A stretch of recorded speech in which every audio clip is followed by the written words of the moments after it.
when it comes to setting yourself up for disaster, that's exactly what I do.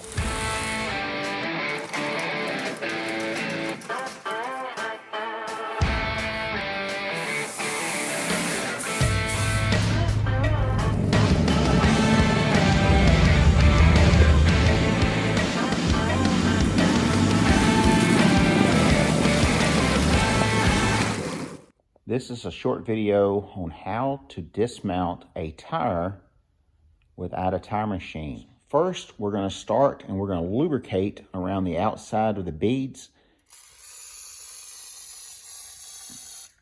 All right, we've gone all the way around the tire. We're going to let that soak in on both sides and see if we can't get this bead to break down. Okay, the next step is to let the air out of the tire. And if we need to add any more WD-40 or lubricant, we can do that again. It's been soaking for about 15 minutes. And there's probably just a few pounds of air in the tire. Now, this is a very, very old tire with a date code from the 40s.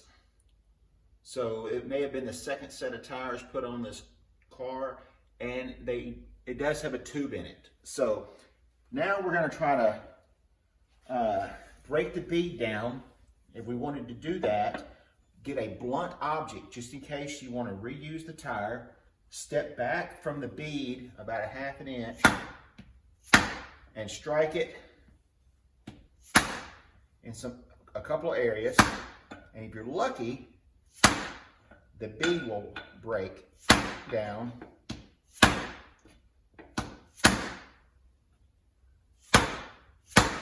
All right, if that doesn't work, you can walk on it. There it goes right there. So it broke down a little bit. All right, so now we're gonna be able to get that bead off. Now what we wanna do, get the rest of the air out of the tire. We're gonna flip it over and we're gonna do the bead on the other side. Now, if you can't get it with a hammer and you can't get it by standing on it, put a board on it like this. Then you can take your vehicle, if this happens to be a trailer tire and you're stuck somewhere, pull your trailer up on it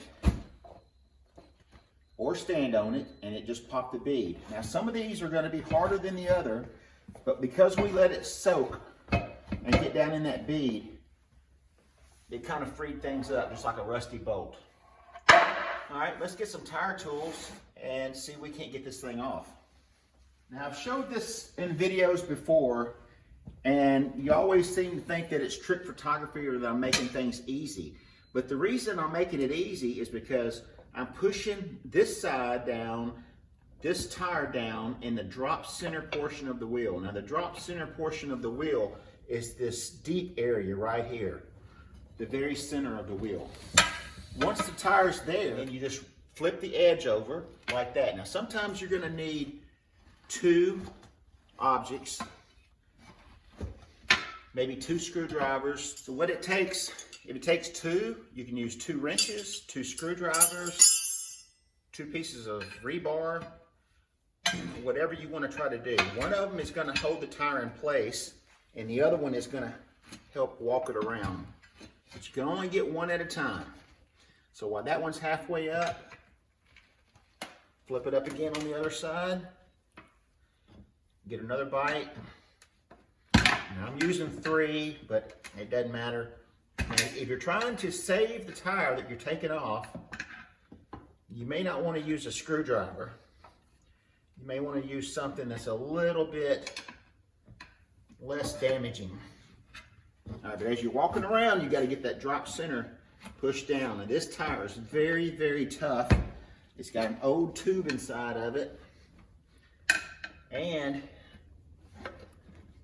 it's solid as a rock. And too big of a bite is going to make things even worse.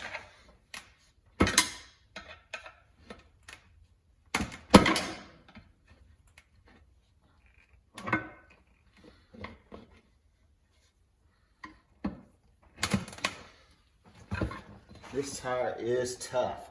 Now this is a newer tire that's not 80 years old. It'd come off a lot easier. This thing has no give whatsoever, not to mention the tube that's on the inside. But once you get the first 6 inches off, the rest of it comes off really easy. All right, so we got the top bead off. Now we gotta do the bottom bead.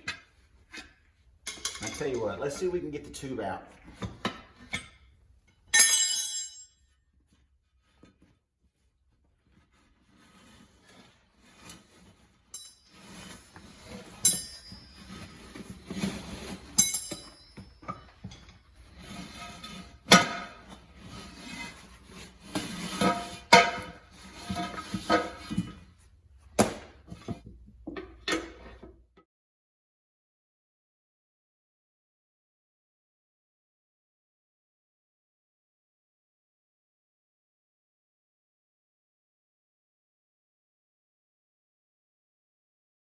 When it comes to setting yourself up for disaster, that's exactly what I did. Not intend on that tire to be that hard to get off.